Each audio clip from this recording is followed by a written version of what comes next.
자, 오늘 대통령 변호인단 역시 언론 보도 자료를 내고 입장을 발표했습니다.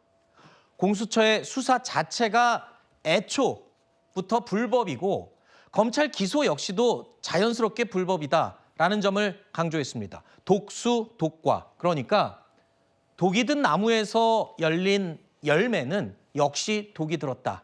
이런 표현을 사용했습니다.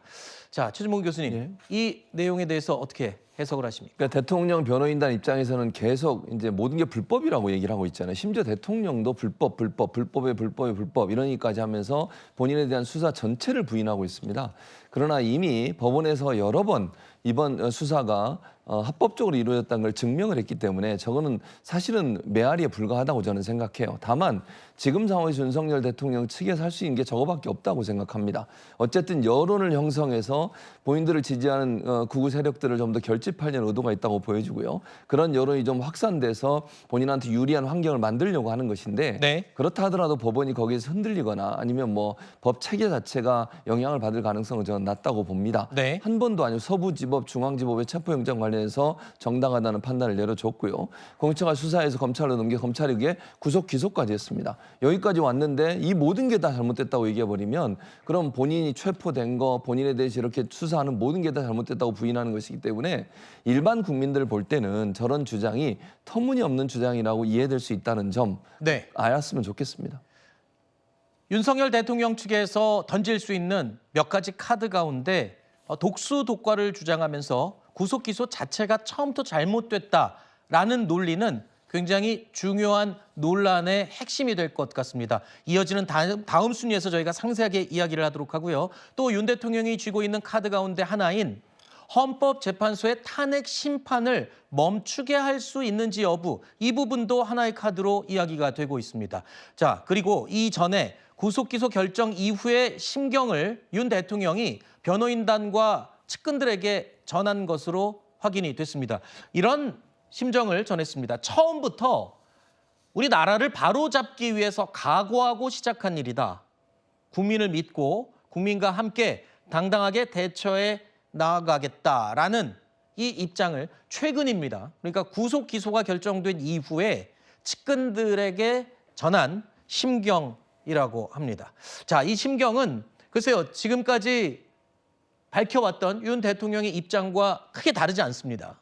맞습니다. 윤석열 대통령은 시종일관 본인이 비상계엄을 잘못했다라고 인정을 하지 않고 이것은 자신이 해야만 했다, 어쩔 수 없이 한 것이다라는 주장을 일관되게 말씀을 하고 계십니다. 그렇기 때문에 아마 측근들이 아무래도 지금 뭐 체포영장, 구속영장 이 발부 과정에 대해서 국민의힘 최측근들은 지금 불만을 토로하고 있기 때문에 이런 것들을 너무 염려치 말라라는 메시지를 보낸 것으로 알고 있는데 저는 측근들에게 저런 메시지를 보낼 것이 아니라 지금 계속해서 그 강성 지지층, 보수 지지층을 향한 메시지도 내고 있지 않습니까? 그럴 것이 아니라 저는 이 명절도 됐으면 전 국민을 향해서 좀 사과의 메시지도 내야 되는 것 아닌가. 계속해서 12월 3일 날 위헌 위법적인 비상계엄으로 인해서 그날 밤을 공포에 떨었던 국민들에게는 단 한 번도 제대로 된 사과의 메시지도 보내지 않으면서 저렇게 측근들 그리고 보수 지지층을 향해서만 아스팔트 위로 나온 사람들을 향해서만 더 격려하고 더 함께 해달라는 메시지만 보내는 것은 저는 매우 유감이다라는 말씀을 드리고 싶습니다. 네. 앞서 대통령실은요, 헌법재판소법 51조를 적극 활용한다는 계획을 세웠습니다. 지난 2016년 박근혜 전 대통령 역시 최서원 씨의 형사재판 결과가 나올 때까지 탄핵 심판을 멈춰달라고 요청을 하기도 했었죠. 거의 동일한 내용으로 최순실에 대한 1심 재판이 다음 주 월요일부터 진행될 예정인데 서로 상충되지 않기를 바랍니다. 여러분도 아시다시피 어제 이 검찰이 윤 대통령에 대해서 구속 기소를 결정하면서 이제 재판이 시작이 됩니다. 형사 재판이 시작됩니다. 그런데 말씀드린 것처럼 헌법재판소법 51조 내용이 이렇습니다.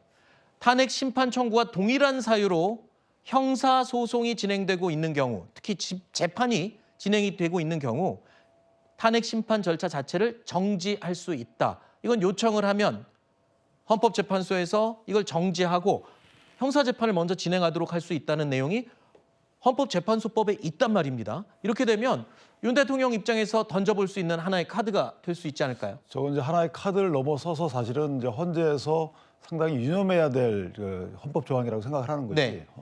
헌재법 조항이라고 생각하는 것이 이제 특히나 이번 헌재의 경우에는 대통령 관련된 수사 기록을 그 받아서 증거로 채택을 했단 말이에요. 네. 근데 수사 기록이라고 하는 것은 이제 당사자의 반대 신문권이 보장되지 않은 당사자의 주장이 반영되지 않은 일방적인 주장만 담고 있어요. 네. 그렇기 때문에 그것을 증거로 하기에는 사실 사실관계 인정에 있어서 다소 불공평한 면이 없지 않아 있습니다. 네. 따라서 형사 절차가 만약에 동일한 사유로 진행이 된다 그러면 사실은 형사 절차라는 것은 헌재 재판과 달리 증거가 사실관계 인정에 필요한 증명 과정이 굉장히 엄격합니다. 따라서 상대방이나 관련자들의 뭐 심지어 대질 신문까지 다 재판 절차가 이루어지는 거기 때문에 그런 절차를 통해서 확정되는 사실관계를 토대로 탄핵 소추 사유가 인정되는지 여부에 대해서 헌재가 판단하는 것이 이건 정확한 헌재 판단을 위한 전제 조건이다라고 네. 생각한다면 저 부분은 이제 헌재에서 아마 심각히 생각해야 될 부분이고 네. 저희가 손준성 검사의 경우에도 저게 받아들여졌어요. 네. 1심 그 형사재판에서 유죄가 나온 뒤에 항소심까지 이걸 정지해달라고 해서 정지된 상태고 항소심에서 또 무죄가 나왔거든요. 네. 이와 같은 전례에 비춰보면 헌법재판소 재판관들이 저 부분은 아마 고민을 많이 하실 것 같다. 이런 네. 생각합니다. 그런데 지금 헌법재판소는 가능한 한 탄핵 심판 자체를 빠른 시간 안에 심리를 진행하겠다라고 입장을 밝힌 바가 있습니다. 그렇기 때문에 뭐 지금 형사 재판 때문에 이걸 중지한다. 현실적으로는 가능성이 좀 낮아 보여요. 그리고 이 결정 자체는 헌법재판관들의 재량이라고 한다면서요. 그런데 만약에 그렇게 결정을 해버린다면 추후에 논란이 될 소지가 많지 않습니까? 그러니까 이게 우리가 이제 가보지 않는 길을 하나씩 가는 길이기 때문에 네. 혹시나 있을 여러 가지 어떤 문제점들을 좀 더 해소하고 가야 되는데 지금 보면 현직 대통령에 대한 이제 탄핵 소추와 수사가 동시에 진행되는 경우는 처음입니다. 예전 같으면 이제 윤석열 이 당시에 박근혜 전 대통령 같은 경우도 탄핵되고 난 다음에 이제 본격적인 수사와 재판이 진행이 됐지 않습니까? 네.